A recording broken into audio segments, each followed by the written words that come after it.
and challenge. Reminded us. Ladies and gentlemen.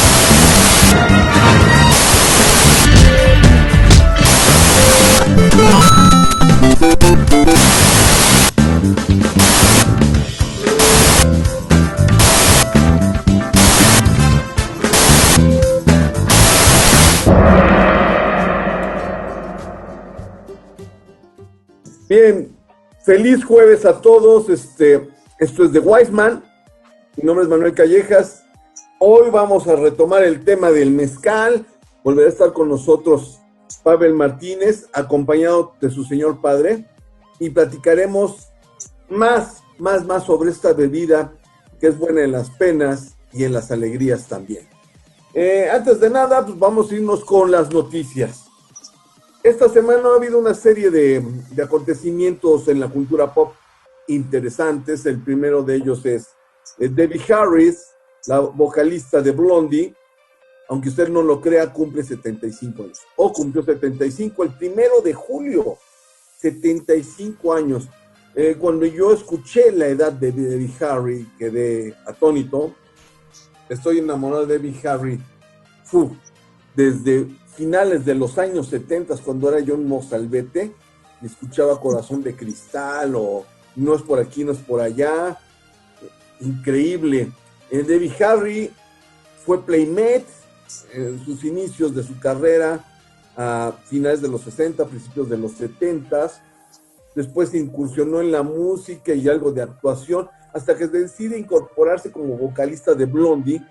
Y aquí lo importante e interesante del dato.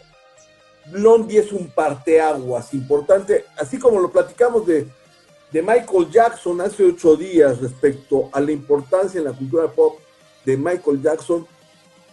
Debbie Harry es quien suaviza el punk, el rock punk, que en aquel entonces era liderado por los Sex Pistols o por The Clash. Retoma un rumbo distinto cuando Debbie Harry con Blondie introduce ritmos jamaiquinos de reggae. Esto le da un cambio y un sazón distinto. Y ya había vocalistas femeninas importantes. Estaba Pat Benatar, que estaba tratando de brincar directamente del rock, no pesado, pero sí alternativo semi-punk. Y está también la vocalista de Pretenders. Pero Debbie Harry hace un cambio completamente. Es un sex symbol durísimo, una rubia que quita el estereotipo de que las rubias son tontas, además de que bajan el nivel de golpe, de agresividad del rock punk, extraído desde los suburbios londinenses que habían sacado gente de Clash o de Sex Pistols o los Ramones en Estados Unidos, y le empieza a dar tesitura y lo convierte en un rock pop netamente. Esa es la importancia de Debbie Harry y de Blondie realmente en la cultura pop. Es la transición del mundo subterráneo del rock pop a un rock pop como tal. Es decir, de algo que era añejo, extraño y no ha llegado a todo el mundo como el rock punk, a algo que se vuelve popular. Esa es la razón de que se conoce a la cultura como pop, porque es cultura popular. Algo importante también esta semana, pues el señor Ringo Starr, Richard Starkey, el baterista de The Beatles, cumple 80 años. 80 años y un concierto memorable en el cual toca a la distancia con Paul McCartney para celebrar estos 80 años. E invita también a algunas otras celebridades. Aquí pondré la liga para que ustedes puedan ver la grabación. Muy interesante, con donativos para quien quiera hacerlo, en la ayuda a problemas en naciones pobres por afectaciones del coronavirus. Bien importante esto que hace. Yo vi la publicidad antes del lanzamiento de este concierto de Ringo Starr, y todos sus años de cumpleaños, él lo que hace es un evento especial.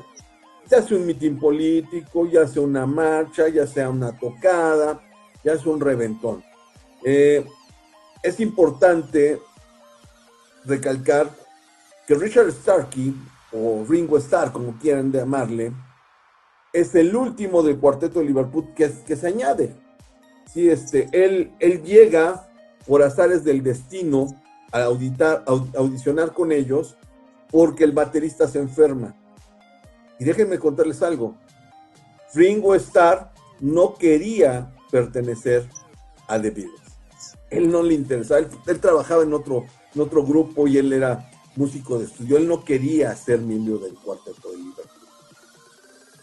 Curiosidades del destino, ¿no? ¿Quién lo iba a pensar que estaba a punto de rechazar si no hubiera quedado ahí en el proyecto más importante de la música en los últimos 50, 60 años de la música popular? Por último, ya para terminar las noticias del día de hoy, la curva no cede, ¿eh? Seguimos en el pico, estamos en naranja, sí, muy a pesar de que no deberíamos estar en naranja. Si viéramos cómo se comportó la curva en los países europeos o lo que ha pasado en Canadá, que ellos sí han sido completamente flat, ellos tienen controlado este asunto, pero Brasil, Estados Unidos y México, no. También un evento importante, la reunión, hoy es lunes, estoy grabando el lunes, por lo que voy a mencionar en ese momento, y hay una cita entre el presidente López Obrador y el presidente Trump, a la cual hasta hoy, lunes 6 de julio, no pretende ir el premier canadiense, Justin Trudeau, y este será parte del tema que tenemos en el programa dentro de 8 días. Coincidencias, encuentros y desencuentros del gobierno mexicano con el gobierno estadounidense, y qué tan benéfico o no benéfica fue esta visita. Bien, estas fueron las noticias por este día. Voy a abrir el micrófono y la cámara para nuestro amigo Pavel Martínez. Estuvimos comentando hace 8 días básicamente de su mezcal Dulce Demencia, y hoy trae a un experto, un expertazo, para platicarnos de pi a pam sobre este rollo del mezcal. Abro el micrófono para que Pavel nos presente a su otro invitado. Pavel, un abrazo, ¿cómo estamos? Buen día. Hola, mi querido amigo Manuel Calleja, buenos días, y otra vez agradeciéndote la invitación aquí a tu programa. Pues ahora nos acompaña mi señor padre, el doctor Santos Martínez Tenorio. Él, bueno, pues ha estado estudiando mucho a fondo la parte del mezcal, y también la parte de los magueyes, ¿no? De los agaves, técnicamente hablando. Qué bien, qué bien. Doctor, bienvenido, buen día. ¿Cómo está usted? Hola, buen día. Pues acá atendiendo esta invitación para que pues compartamos alguna información que pudiéramos tener acerca del mezcal y su materia prima, que son los magueyes. Yo quisiera comenzar con una pregunta, no sé si haya posibilidad que se responda. ¿Hay indicios de qué tan antiguo o qué tan antigua es la producción de mezcal? Pero no quiero que me la conteste en este momento. Me voy a ir al primer corte y regresando hablaremos de los resquicios históricos del mezcal en la cultura mexicana. Esto es The Weisman. Mi nombre es Manuel Callejas, tengo al doctor Santos y tengo a Pavel invitados junto con su mezcal Dulce Demencia. Estamos hablando del mezcal y esto es The Weisman. Regresamos en un momento más.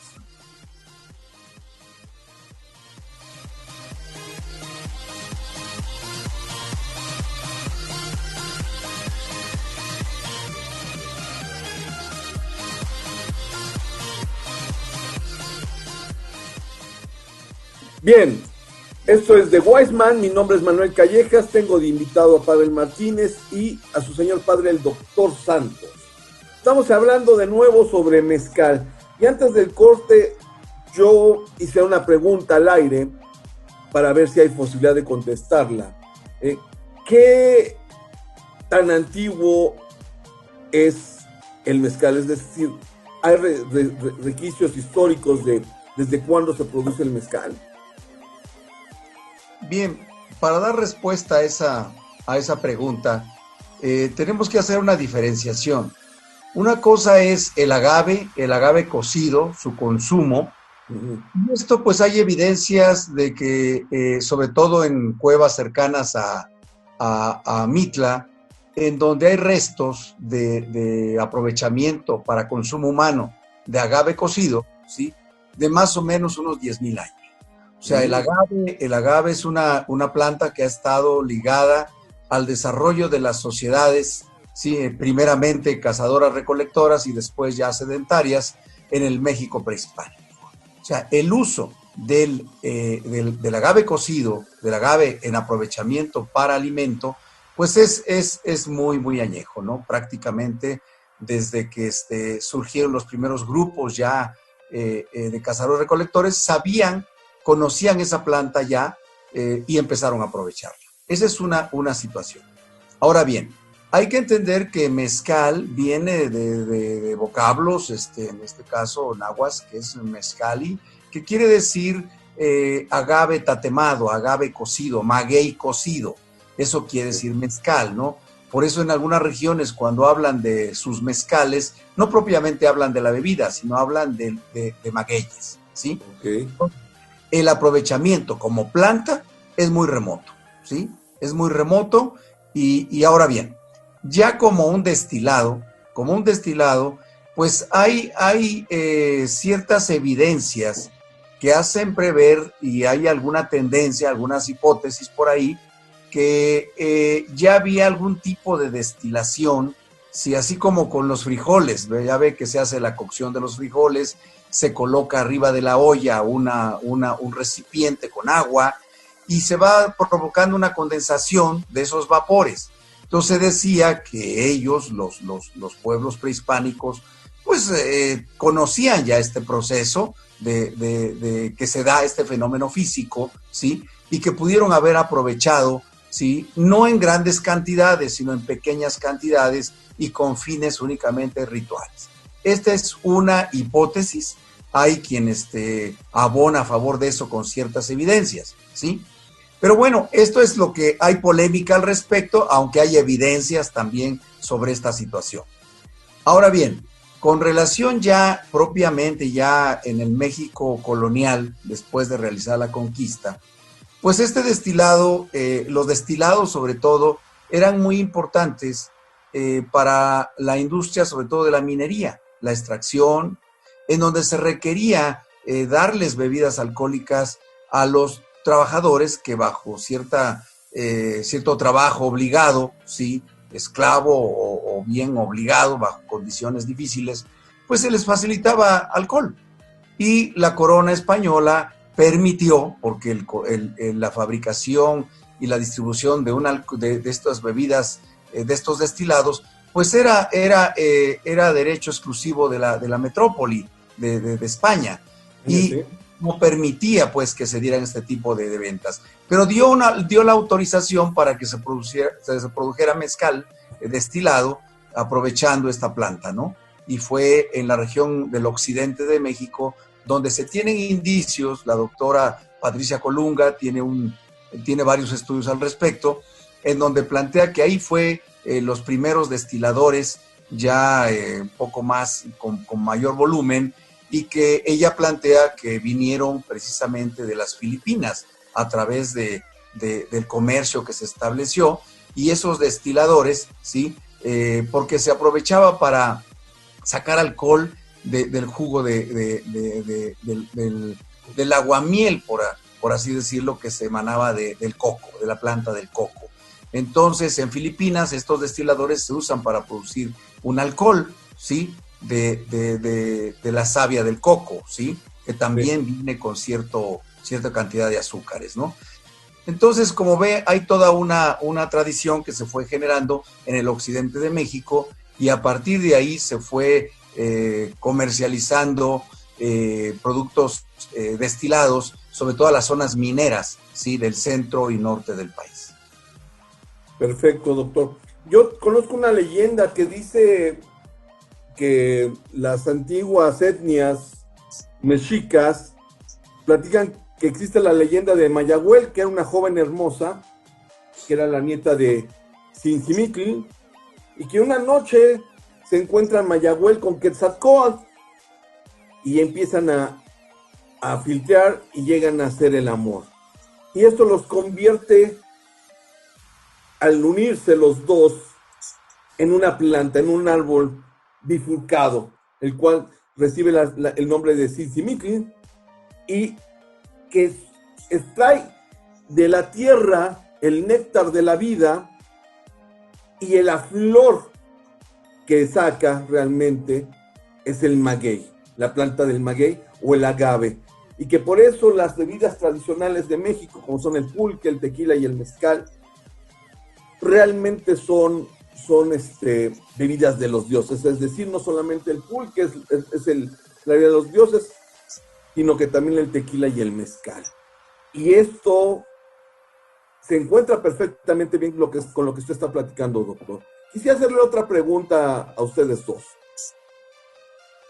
¿Qué tan costoso es elaborar mezcal? Bien, habrá que ver cifras. Primeramente, se requiere un conocimiento, un saber hacer, ¿sí? Primeramente, ¿sí?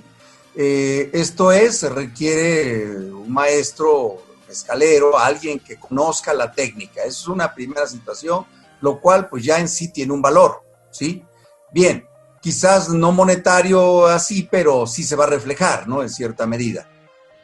Si vemos exclusivamente lo que es el proceso productivo, la cadena de producción, pues lo primero que vamos a necesitar es la materia prima. La materia prima pues es el maguey, ¿sí?, en este caso, y sobre todo lo que se requiere es el tallo del maguey, ¿sí?, y que ya una vez que se le cortan las hojas, se le conoce comúnmente como la piña, ¿sí?, la piña, el centro de lo que sería el agave ya jimado, ya cortadas las pencas o las hojas.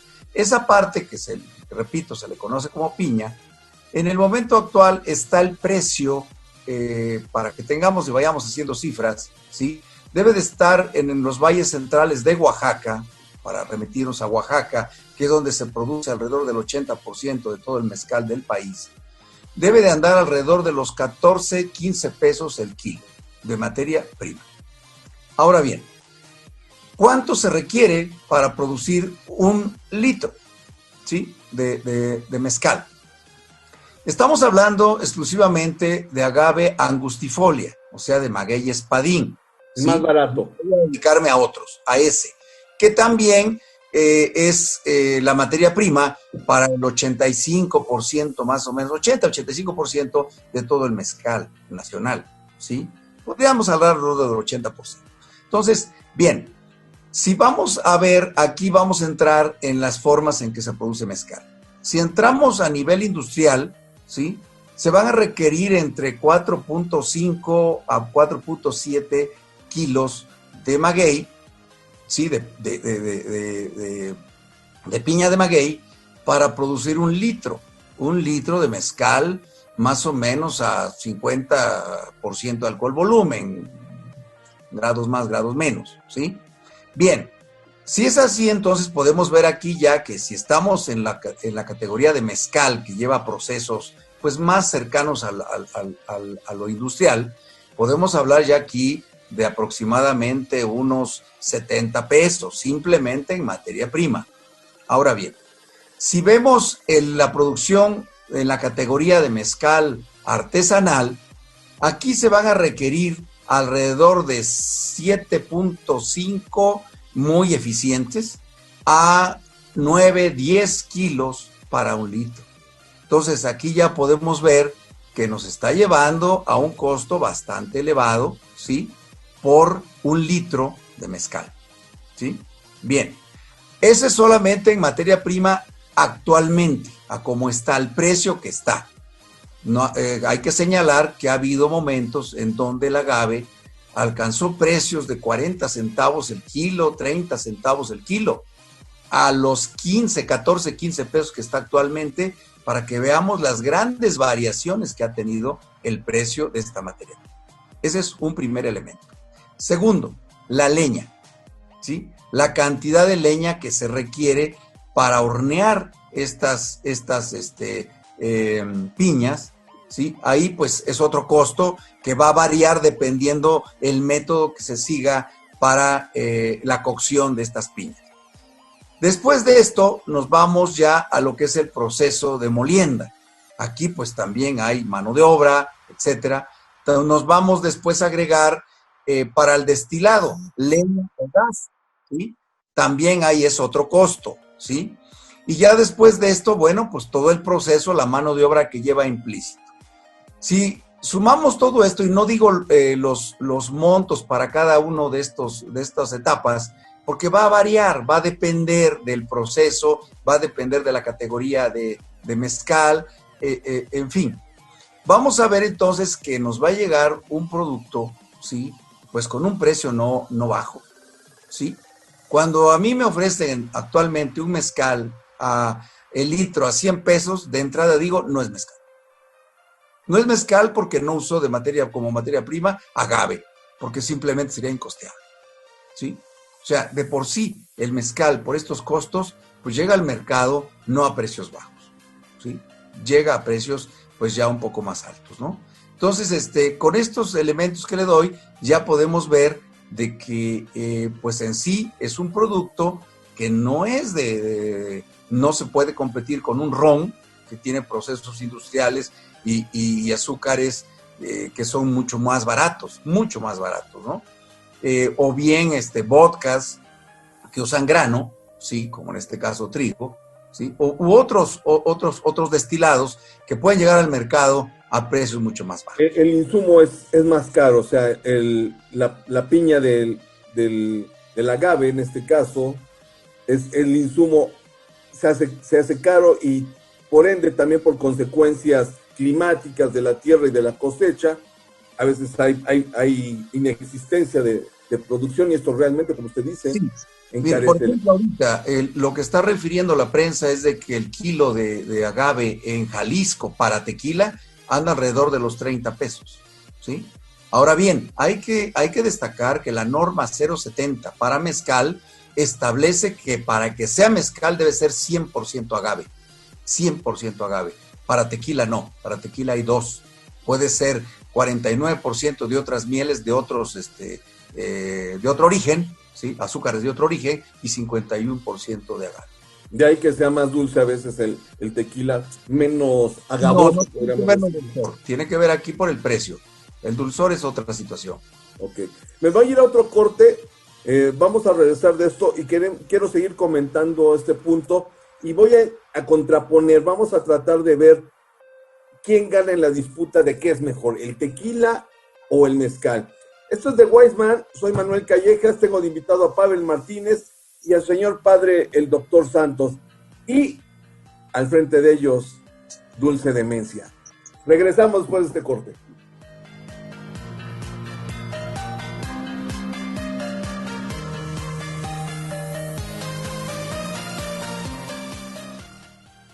Esto es de Wiseman, mi nombre es Manuel Callejas y estamos de vuelta aquí este jueves platicando sobre mezcal, en el segundo programa donde tenemos como tema el mezcal. Y continuamos con nuestros invitados, el doctor Santos y Pavel Martínez, creadores de esta belleza que se llama Dulce Demencia. Y estamos comentando el costo real de producir mezcal en un momento dado y yo puse el dedo sobre la llaga. Yo sé que ustedes van a responder algo específicamente, pero mi pregunta es, ¿qué es mejor? ¿Qué es más comercial?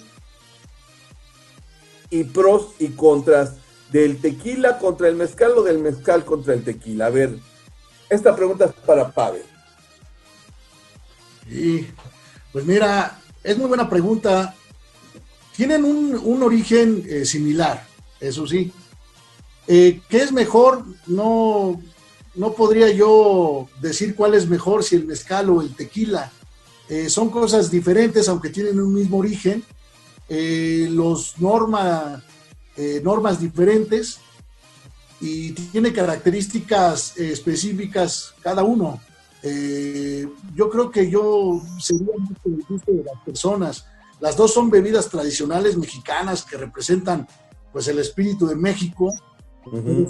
Y no me aventuraría a decir cuál es mejor. Yo creo que son aspectos diferentes. Voy a hacer una pregunta maliciosa. ¿Qué será peor, una cruda de tequila o una cruda de mezcal? Bueno, yo quisiera responder a eso. A ver. Yo creo que cruda puede ser con cualquier alcohol.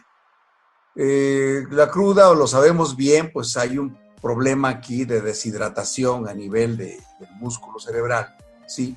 Y que cualquier alcohol lo va a producir, ¿sí?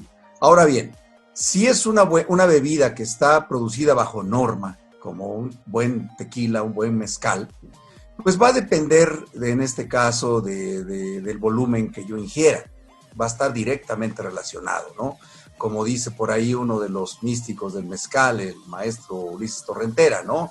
El tomar mezcal es sacro, cualquier abuso es profano, ¿sí?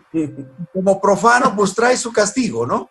Entonces, en ese sentido, yo creo que aquí tiene que ver mucho con los volúmenes. Ahora, cuando estamos hablando de bebidas que cumplen la norma, ahora, si hay bebidas que no cumplen la norma, que son alcoholes, que no, por ejemplo, un exceso de metanol o de alcoholes superiores, etcétera, pues claro que va a generar un problema que se va a ver en el cuerpo y en el cerebro, ¿no? Yo estoy hablando la cruda en bebidas que son regidas bajo una norma y cumplen estándares de calidad. Las que no lo cumplen, pues definitivamente son dañinas, son nocivas, pueden serlo, ¿no? También puede haber algunas que no, que estén bien hechas, pero creo que lo que nos da la certeza es el cumplimiento de la norma, la certificación. Yo creo que ese es un punto importante. Creo que usted dio con un punto importante, dio en el clavo, y creo que todas las bebidas, sin lugar a dudas, nos va a provocar en su exceso una cruda, y dependerá del organismo de cada individuo, de cómo asimila cierta bebida. O sea, hay quien le huye al vodka por completo, quien le huye completamente al mezcal, al whisky, al ron, al brandy, al vino tinto o al vino blanco. Esto es cuestión individual. Esto lo saqué porque sí hay quien dice, no, es que me da una cruda terrible. Bueno, es que si te tomaste un leoncito, entonces pues no. O si estás tomando charanda o estás tomando una cañita pura desde Veracruz, pues no cumple con la norma, ¿no? Sí es una bebida espirituosa, pero no normalizada y fuera del régimen salubre que nos permite tener la certeza de que no me va a pasar nada. Otra pregunta, esta sería para usted, doctor. Para usted, ¿cuál es, esta le hice la vez pasada, el mezcal estatus? O sea, llegar a un buen lugar y decir, yo sé un chorro de mezcal, tráeme una botella de ¿cuál? A ver, mire, yo no puedo hablar de que hay mezcales, estoy hablando de mezcales que cumplen la norma. Sí. Yo no puedo decir que un espadín es un mezcal corriente. Yo no puedo decir que un mezcal, por ejemplo, que viene de un agave o un maguey tobalá sea mejor. Claro que podríamos ver aquí en cuanto a volumen. La mayor producción es de agave, de maguey espadín, porque yo creo que es el maguey que cumple los requisitos de que tiene mayor producción de azúcares en la piña. Por lo tanto, yo diría que es un agave, pues ideal, ¿no? Muy propicio para hacer mezcal, ¿correcto? Hay muy buenos espadines, ¿sí? Hay muy buenos tobalás, hay muy buenos de otros agaves silvestres, ¿sí? Entonces aquí también habría que ver quién lo produjo y la marca. La marca también, hay una estrategia de marketing. Puede haber mezcales de 3, 4, 5 mil pesos, ¿sí? Y bueno, es su estrategia de marketing, ¿no? Yo creo que visten su botella, visten toda su publicidad y bueno, pues le dan cierto estatus, ¿sí? Pero no quiere decir que un mezcal de un precio mucho más bajo sea un mal mezcal. Yo creo que no. Yo creo que si cumple la norma, repito, puede ser un buen mezcal. Ahora bien, hay características que hay que buscar. Por ejemplo, yo, al igual que otros muchos, plantean de que un buen mezcal, pues tiene que expresar la materia prima de la cual viene. Por ejemplo, si viene de un maguey tobalá, pues su gusto es floral, es frutal, es muy explosivo, es muy perfumado, ¿sí? Pero si yo esas características de ese agave, por un mal proceso, le doy un gusto demasiado ahumado, pues cubro, ¿sí? Encubro esas buenas características del agave que me da el agave. Entonces, desde ahí ya podríamos ir viendo. Yo creo que un exceso de ahumado es un error, es un defecto en un mezcal. Entonces, podemos encontrar mezcales que son, botellas que son muy caras, pero estamos consumiendo mucho humo, mucho sabor a humo. Entonces, yo creo que no. Hay quien dice, bueno, es que a mí me gusta mucho humo. Bueno, pues está bien, de acuerdo. Pero yo creo que aquí la materia prima, que es lo que le debe dar las características de inicio y después el proceso, ¿sí? El proceso, un buen proceso, es lo que debe de marcar un buen mezcal. Y yo creo que esos los vamos a encontrar en no precios bajos. Yo creo que un buen espadín debe de estar, ¿qué será? 500 pesos. Hay un buen espadín, ¿sí? 600, 800, dependiendo del proceso. Porque si tenemos la categoría mezcal, que es siguiendo los procesos industriales, pues es más eficiente, entonces puede bajar su precio, ¿no? Si tenemos artesanal, pues logra eficiencias no tan altas como la de un mezcal simple, así con esa categoría. Y si tenemos un ancestral en donde vamos a usar entre 14, 15 kilos de materia prima, pues su precio va a ser mayor, ¿de acuerdo? Va a ser mayor, entonces el proceso también va a depender de él, el precio que va a tener Ahora, ¿cuál es mejor? Pues yo creo que también habrá que ver qué características tiene, ¿no? Yo creo que yo no tengo nada en contra de los que venden un mezcal en 4 o 5 mil pesos, es su estrategia, seguramente debe de ser un buen producto, ¿sí? Pero también podríamos ver mezcales de menor precio que también son muy buenos, ¿sí? Entonces yo digo que en el mundo de los mezcales sí es muy diverso, porque tenemos diferentes especies de las cuales podemos saber hacer mezcal. Por ejemplo, el espadín, que es el más amplio. El de más volumen de mezcal que sale al mercado. Después le puede seguir un tobalá, ¿sí? Que estoy hablando de los nombres comunes, ¿sí? Aquí podría ser un agave potatorum. También podremos tener algunos como el Karwinski, que son más herbales, ¿sí? Un poco astringentes, de gustos diferentes, ¿no? Podemos tener un mezcal, un maguey mexicano, ¿sí? Podemos tener un jabalí, etcétera, diferentes especies de agave que nos van a dar gustos diferentes y que vamos a tener precios diferentes también por la escasez de esa materia prima, ¿sí? Entonces es muy amplia la gama. Yo digo que un buen mezcal, en primer lugar, debe de cumplir la norma, ¿sí? Forzosamente. Pavel, cuéntanos, ¿qué premios ha ganado Dulce Demencia? Mira, tuvimos un premio muy importante el año pasado, septiembre del 2019. Obtuvimos la medalla de oro en la categoría Joven Espadín en el Vive Mezcal, el Gourmet de México, que se llevó a cabo en la ciudad de Oaxaca. Participaron en esta copa poco más de 80 marcas. Fue una cata ciegas. Tú llegabas con tu botella, la inscribías, la ponían en una bolsita como de... que no se viera, opaca, te daban un número y más de 50 catadores, ¿no? Y daban los resultados a través del número, abrían el saquito y ya sacaban la marca, ¿no? Entonces nosotros obtuvimos la medalla de oro en la categoría Joven Espadín. Hubo 9 categorías. Entonces, ese premio para nosotros fue muy importante, nos proyectó bastante, nos los entregó el gobernador, Alejandro Murat, el gobernador de Oaxaca, y ese fue un buen evento, fue patrocinado por la Secretaría de Economía del gobierno de Oaxaca, y lo importante acá fue que todos los que participaron, no pagamos ni un centavo, todo lo pagaron ellos, pero teníamos que tener la condición de que el mezcal fuera certificado. Ok. Oye, está interesante eso.